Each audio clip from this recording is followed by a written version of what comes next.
Assalamualaikum warahmatullahi wabarakatuh. Alhamdulillah rabbil alamin wassalatu wassalamu ala asyrafil anbiya wal mursalin sayyidina Muhammad wa ala alihi washabbihi ajma'in. Rabbi shrah li sadri wa yassir li amri wahlul 'uqdatam min lisani yafqahu qawli. Amma ba'du. Kita sambung balik kitab Siratul Mustaqim karangan Syekh Nuruddin Jilani, ulama Aceh. Mukhtasar ringkasan pada kitab Sabilul Muhtadin Syekh Muhammad Arsyad Al-Banjari ni. Okey. Kita bincang dah itu pasal orang mati dan jenazah ataupun orang dekat nak mati sampai orang mati. Hari ini nak bincang pula pada menyatakan perintah memandikan mayat dan barang yang ta'aluk dengannya, berkaitan dengan dia lah. Bermula fardu kifayah memandikan mayat yang Islam. Jadi fardu kifayah ni. Okey, senang muakkad bukan fardu ain, fardu kifayah. Jikalau mati karam sekalipun, mati tergelai lah, mati lemah ke apa pun, kena mandi mayat.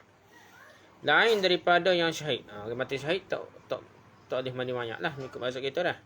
Dan mengafan dia, wajib mengafan dia jikalau kafir sekalipun. Kafir pun kita nak kafir ke. Dan menyembahyangkan dia jika ada Islam. Kalau Islam baru mayat, kalau kafir tu kafir belaka dah. Lain daripada syahid. Orang syahid ni kai kafir dia pun hak tu lah, tak payah tukar kafir, tak payah mandi, tak payah semaya dah. Dan menanamkan dia jikalau kafir sekalipun. Kafir pun wajib tanam lah. Kalau tak ada orang kafir lain cara, kita kena cara lah. Kita orang Islam pun kena cara ke kafir, tapi kafir dan tanam lah. Maka fardu kifayah itu atas tiap-tiap manusia yang mengetahui akan kematiannya daripada segala keluarganya atau orang yang helak, orang yang asing lah sekalipun. Jadi hak mana tahu orang ni mati, dia kena cara kepada si mati dia. Maka jika dikerjakan seseorang yang tiada mukallaf sekalipun, maksudnya orang gila, orang budak kecil, orang tak balik pun, dia tidak mukallaf lagi pun, dia kena cara lah, wajib cara pada si mati dia. Akan yang demikian itu, maka lepaslah sekalian manusia. Kalau ada budak yang belum balik lagi cara, selesai lah masalah kewajipan, lepas dosa lain. Kalau tak ada orang cara, dosa apa orang lain lah. Dan jika tiada dikerjakan seorang jua pun, akan yang demikian itu dah. Tidak kafir, tidak semaya, tidak apa, cara ke jenazah tu, tak tanya ke apa, maka berdosa sekalian mereka itu. Habislah seperti kapur dosa ni. Syahadan, sekurang-kurang memandikan mayat itu, meratakan air pada segala badannya dengan tiada berniat. Tak perlu berniat, ikut mazhab kita tak perlu berniat pun mandi mayat ni lah. Dan sunat jangan menyucurkan air atas badan mayat, melainkan kemudian daripada menghilangkan najis yang pada badannya. Jadi sebelum mandi mayat tu cuci najis dulu. Maka jika dicucurkannya air dengan sekali cucur jua pada badannya, maka hilanglah najis dengan tiada taghayyur air, berubah air itu, maka kafalah, maka cukuplah mandi daripada junub dan mandi mayat. Jadi kalau walaupun sekali cucu tapi turun najis turun dengan sekaligus, turun belakang sekali, jika cuci jugalah. Kira mandi mayat tu sesatlah, mandi mayat kau, mandi wajib kau, mandi junub kau, dia turun sekali walaupun ada najis, turun air najis, kena najis tu kena turun sekali air tu, kira cuci belakang dah. Sekali mandi wajib pun lesah, cuci najis pun lesah, sekaligus belakang dah. Dan sunat memandikan mayat itu dengan bajunya supaya jangan terbuka badannya lah. Pakai baju gitulah, tidak siapa nampak aurat ke badan dia lah. Dan jika luas tangan bajunya, maka dimasukkan oleh yang memandikan dia tangannya serta digosokkannya. Gosok lah. Dan jika tiada luas tangan bajunya di atas jahitnya, maka jikalau sukar memandikan dengan baju, maka dimandikan dalam selimut. Dan jangan dibukakan antara pusat dan lutut. Jangan buka lah, tutup pusat lutut dah. Dan hendaklah memandikan itu pada tempat yang khalwat, tempat sunyi lah, bukan tempat terbuka. Iaitu jangan masuk pada tempat itu lain daripada yang memandikan. Orang hak mandi saja dah. Apa orang hak mandi tu, jangan dah depan ramah dah. Mandi luar rumah, apa jangan dah. Dan yang menolong dia saja, dan harus bagi wali masuk. Masuk pada tempat itu jikalau tiada daya memandikan dan menolong dia sekalipun. Kalau tak tolong pun, orang wali ni boleh masuk lah. Wali ni anak, bawa pada anak kau dah, gitulah dah. Dan lagi sunat menutup muka mayat daripada permulaan mandinya hingga datang kesudahan mandi. Start mula mandi sampai sudah mandi tutup muka mayat. Dan harus bagi segala keluarga mayat dan sahabatnya mencium muka mayat. Boleh anak beranak dengan sahabat cium muka mayat. Dan sunat diikat dikit. Sunat dikait mencium dia lah. Dikit. Sunat dikit mencium dia jika ada ia soleh kerana mengambil berkah. Ni tak ada kerja lain lah. Ambil berkah sama oleh kita ni. Setengah-setengah tu dia tarik ke berkah dah. Orang soleh berkah lah. Ada perbahasa lah setang mana berkah. Tapi jangan melampau dah. Pasal berkah ni tidak sabit sangat lah. Orang soleh ni setang mana berkah dia gitu. So, soleh pun soleh hak zahir, hak batin kita. Tahu lah. Dan sunat bahawa ada yang memandikan dan yang menolong dia itu kepercayaan. Orang yang dipercayai lah. Maka jika dilihatnya pada mayat itu suatu tanda kebajikan, iaitu seperti bersih mukanya atau ciumnya, baunya harum atau barang sebagainya, maka sunat ia menceritakan dia. Kalau benda tu molek, mati mayat tu molek, kena molek dah cerita dah. Dan jika dilihatnya suatu tanda kejahatan atau molek itu seperti hitam mukanya mayat itu atau berubah barang sebagainya, maka haramlah ia menceritakan dia. Kerana ia mengaibkan melainkan mengaibkan dia dah.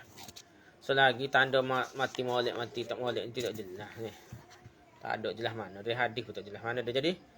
Kadang orang tu kena nyakit kan dia jadi hitam muka, bila tentu dia mati tak molek, mana hitam muka ni. Mati cerah muka pun kadang-kadang bukanlah tanda 100% mati molek, kadang-kadang hilang darah jadi putih muka dah. Ya macam-macam sebab dah kadang-kadang kenyakit jadi hitam muka, mati dia mati molek, kadang-kadang kenyakit wabak ke apa dah. Jadi kita jangan mudahlah berbuh lebar lah. Orang ahli syurga ni neraka mudah-mudah. Sekarang lah nah. Melainkan kerana suatu maslahat pada kedua bagi itu, iaitu menyembunyikan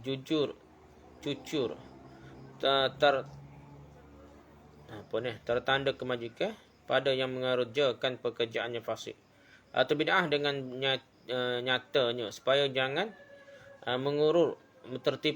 tertipu dengan dia segala yang lain. Jadi kalau orang tu tak molek dah, orang kata Mustafa Kamal Artuk cerita mati tak molek tu, kalau nak ambil penjara jangan jadi ikut ilmiah sekularisme, boleh lah sikit-sikit. Setengah ulama kata boleh tu dah. Dan dizahirkannya tanda kejahatan supaya mengambil insaf dengan dia lah. Orang betul-betul jahat, supaya orang takut nak buat jahat apa orang semati tu. Ambil pengajaran boleh lah. Insaf dengan dia segala yang lain, tetapi wajib dikit menyembunyikan tanda kejahatan itu dah. Tapi sikit-sikit ada. Tapi tak boleh kena susuk dah kalau benda tu orang tu ia tidaklah orang yang tidak terbuka buat jahat dia. Orang fasik sikit-sikit, orang apa orang fasik jahat ataupun bapuk segala jahat tu baru boleh cerita buat pengajaran dah.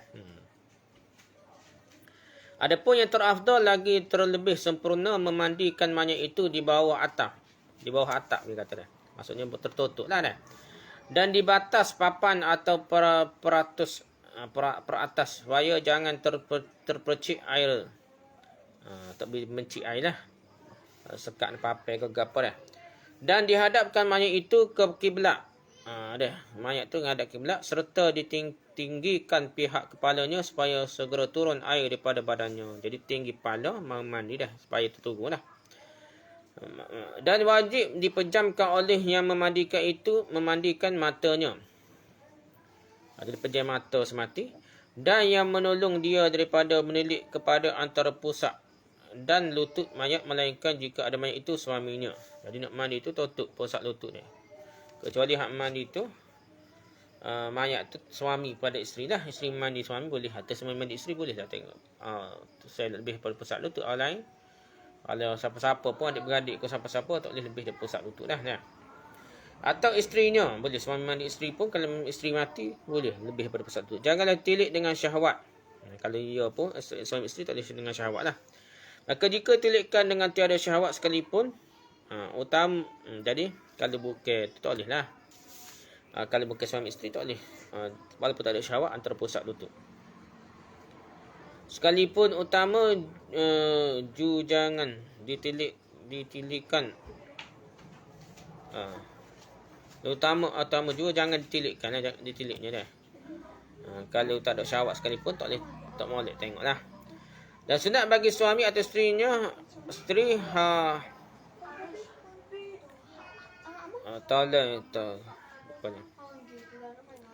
isteri atau lainnya. Isteri yang berteka tu atau lainnya memejamkan mata lain daripada auratnya dah.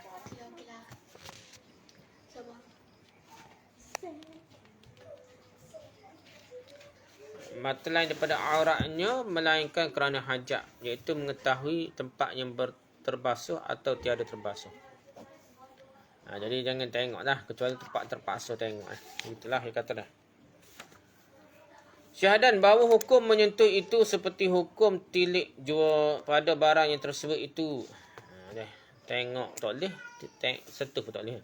Dan sunat mengurut perut mayat dengan tangan kiri serta kuat supaya keluar najis daripada perutnya, maka perintah itu didudukkan mayat dengan perlahan-lahan serta dicenderungkannya sedikit kepalanya dan disandarkan belakangnya kepada lutut kanan yang memandikan dia dan dihantarkannya tangannya kanan pada kuduk mayat, pada kepala mayat lah. Menghantarkan tangannya kanan pada kuduk mayat dan maka diurutnya perutnya yang tersebut itu serta ditunus tangi pada ketika itu dah. Setanggi pada waktu lah bau wangi dah. Dan diperbanyakkan mencucurkan air supaya terbuang bau-bau yang keji. Dan sunat sedikit menunus tanggi di sisi dah. Asal bau wangi di setanggi ni dah. Di sisi mayat daripada permulaan mayatnya, setelah itu maka membasuhkan dua kubulnya, depan dan belakang lah. Dah.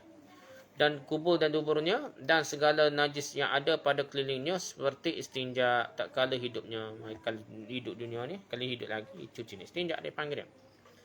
Dengan memalikkan perca kain lah pada tangannya kiri supaya jangan tersentuh aurat mayat itu. Cuci pun jangan sentuh mayat, kulit mayat, guna kain lah.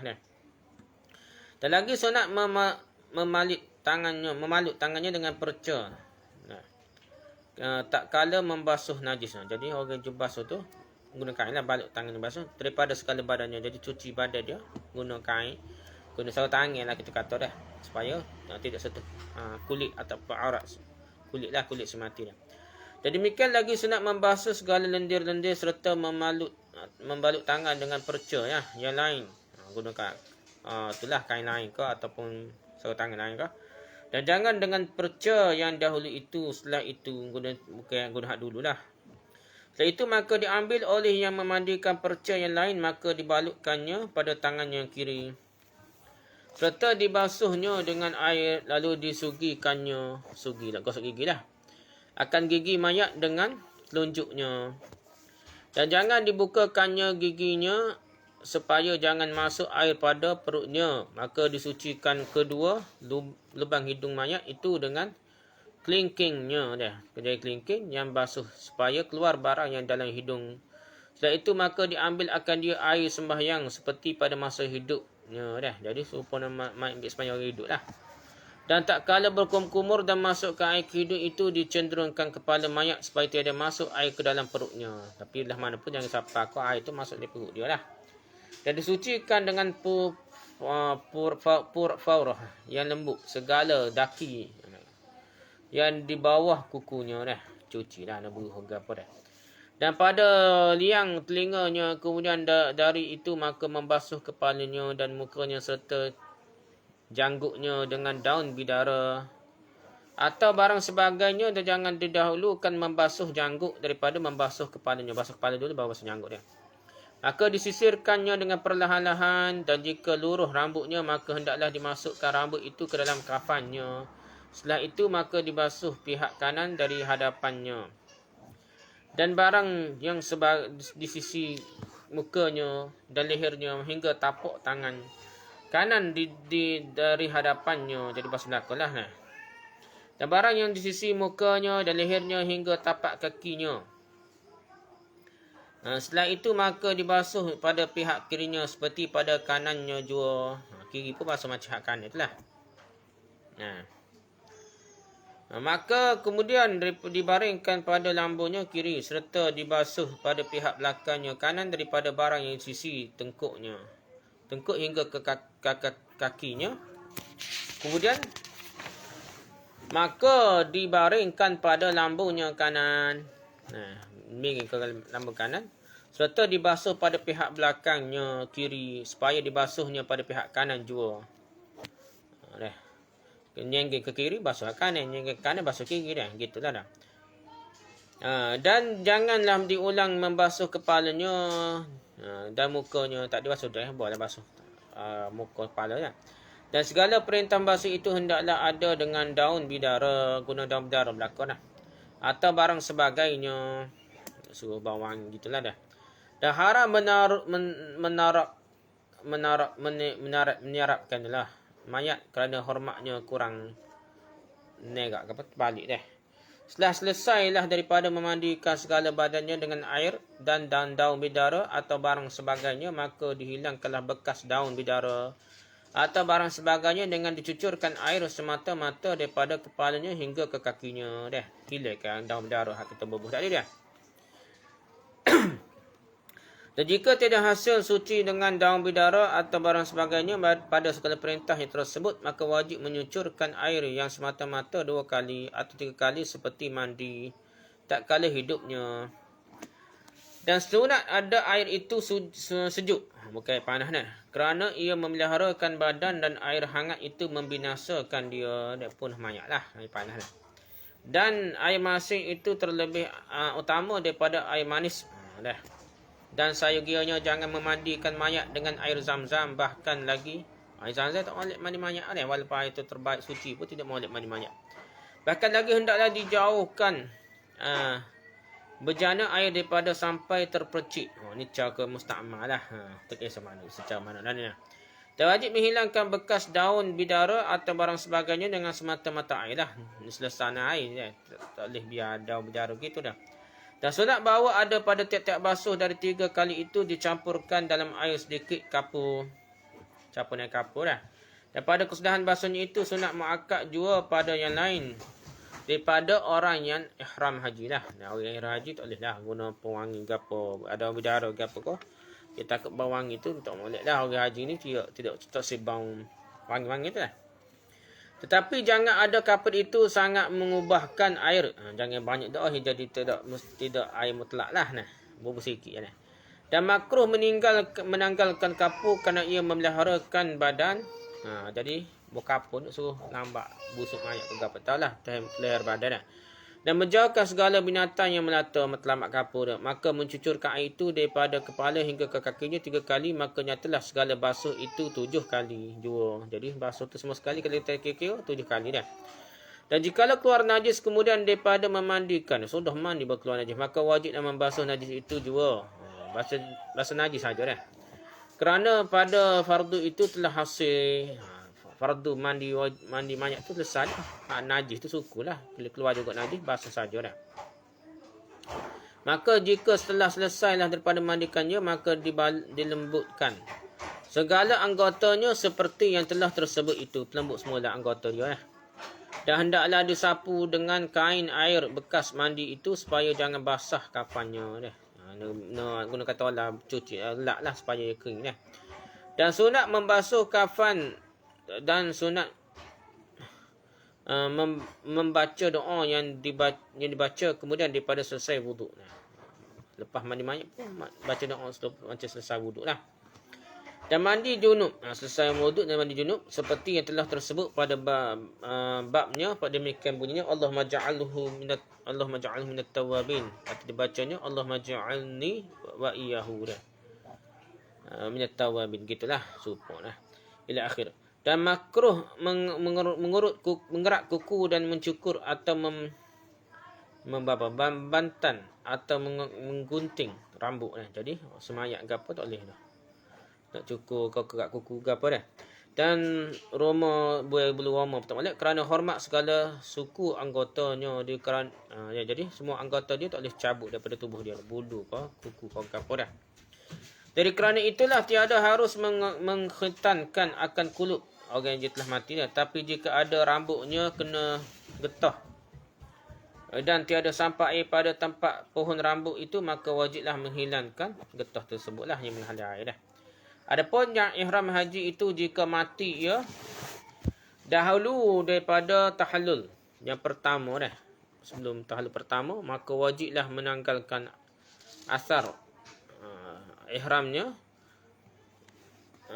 dan maka tiada harus mengerjakan dia barang yang haram atas yang ihram itu, tetapi harus mengerjakan pada perempuan yang mati dalam iddah segala perkara yang haram di tak kala hidupnya. Jadi orang iddah tu lain cerita je dah. Tapi kalau orang haji biasa dia kata jangan buat benda ya haram dah, dia larang ketika haji tu. Syahadan bahawa terulah dah. Pada memandikan itu lelaki dah. Yang paling utama lah mandi itu lelaki itu. Itu samanya lelaki-lelaki. Kalau lelaki mandi juga lelaki-lelaki. Jikalau ada isterinya sekalipun, walaupun isteri ada pun moleknya lelaki-lelaki mati, lelaki-lelaki juga mandi dah. Maka terlebih utama daripada lelaki yang memandikan itu barang siapa yang terlebih utama jadi imam menyembahyangkan dia lah. Itu dah. Hak molek semayang-mayat ke dia, maka orang itu lebih utama. Jadi mandi mayat dah. Anak gapo dah. Tapi yang fiqhiyah, yang faqih lah, itu terutama daripada yang tua. Jadi orang hak alim tu lebih utama lah daripada tua ke diri pun dah. Tapi jahil dah. Di sini lah. Dan kemudian daripada keluarganya yang laki-laki, maka segala laki-laki yang helak lepas keluarga dia barulah laki-laki bukan keluarganya nah. Maka bekas isterinya jikalau mengetahui dia laki-laki yang lain sekalipun, bekas isteri pun boleh lagi nah. Maka segala perempuan yang tiada harus nikah dengan dia, umpamanya ditakdirkan jika ada ia lelaki, haruskah nikah dengan dia atau tiada, dan didahulukan saudara bapa perempuan. Adik-beradik, adik bapa perempuan daripada saudara ibu perempuan dah. Adik-beradik gitulah. Adik jenis hak tu lah, saudara alik-alik ada saudara bapa perempuan. Adik-beradik lah, bukan sepupu lah, sepupu alik mak dah. Alik bap. Gana nak ayat dia. Ada dia lebih utama ni nak. Dan jika tiada ia perempuan yang tiada harus nikah dengan dia, maka segala perempuan yang keluarganya dengan tertibnya, maka yang merdekakan. Lepas tu orang yang merdekakan hamba tu lebih utama mandi mayat semati. Maka segala perempuan yang tiada harus nikah dengan dia, sebab menuntut atau menuntut umpamanya jika lelaki, maka segala perempuan yang helak lah. Ni kata step-step lah. Hak mana lebih afdal memandikan mayat.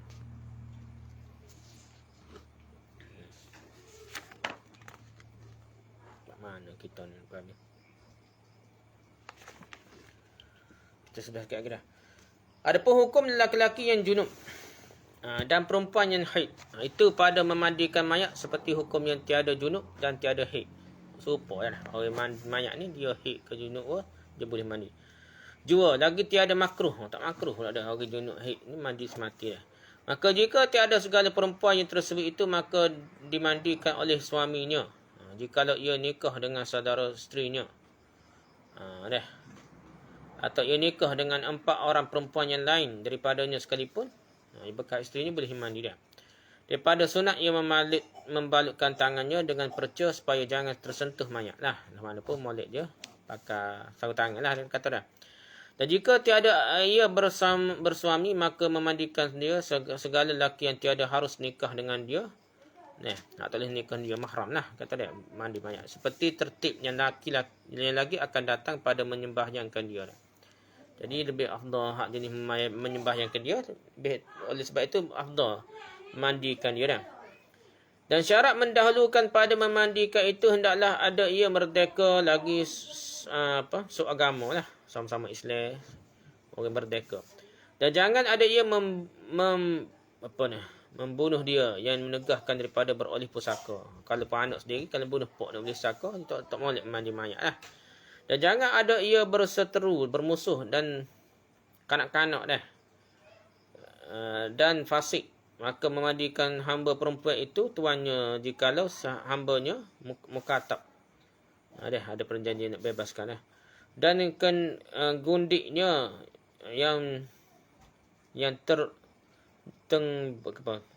beranak dengan dia lah. Umur walak ni lah. Sekalipun jika tiada bersuami dan tiada beriddah dan istibrak dan sukut dan ba'dah, artinya setengah merdeka dan setengahnya dari hamba dah. Dicapulah mengkatak ke apa ni. Dan jika ada demikian maka tertegahlah ia memandikan dan tiada harus jadi orang antara dua, bukan mengkatak ni jadi dua dia ni hamba mungkin atau bebas dah mungkin ya. Dan tiada harus memandikan hamba perempuan akan tuannya lelaki-lelaki kerana berpindah lah memilihkan dia. Jadi tuan asalnya tak boleh mandi kalau dia nak jual ke apa dah. Ataupun proses jualan dah. Dan harus bagi tiap-tiap lelaki dan perempuan memandikan kanak-kanak lelaki dan perempuan. Kalau budak kecil mati, tak kira lelaki perempuan, boleh mandi siapa-siapa lah dah. Yang tiada sampai had syahwat lah. Tak timbul syahwat budak kecil. Dan demikian lagi memandikan akan khunsa yang tiada ada hadir mahramnya dia. Mahramnya tak ada kan? Siapa-siapa boleh mandi. Jikalau kerana tiada ada yang lainnya. Lagi dhaif keinginannya memandikan itu sebab mautnya dan jikalau sukar memandikan mayat kerana ketiadaan air dan hancur, maka wajiblah mentayamumkan dia. Kalau dia mati terbakar hancur lebu ke apa dah, tak suruh air lah, kira padan dengan tayamum dah. Dan demikian lagi wajib mentayamumkan mayat perempuan yang tiada hadir melainkan segala laki-laki yang tiada mahramnya. Dia orang suku sakat, dia kena tayamum. Kalau tak ada laki lain lah, laki mahram lah. Habis sekat tu, lepas ni kita bincang bab kafan ni, bab mandi mayat dah. Wallahu a'lam. Subhanakallahumma hamdika asyhadu an la ilaha illa anta astaghfiruka wa atubu ilaik. Assalamualaikum warahmatullahi wabarakatuh.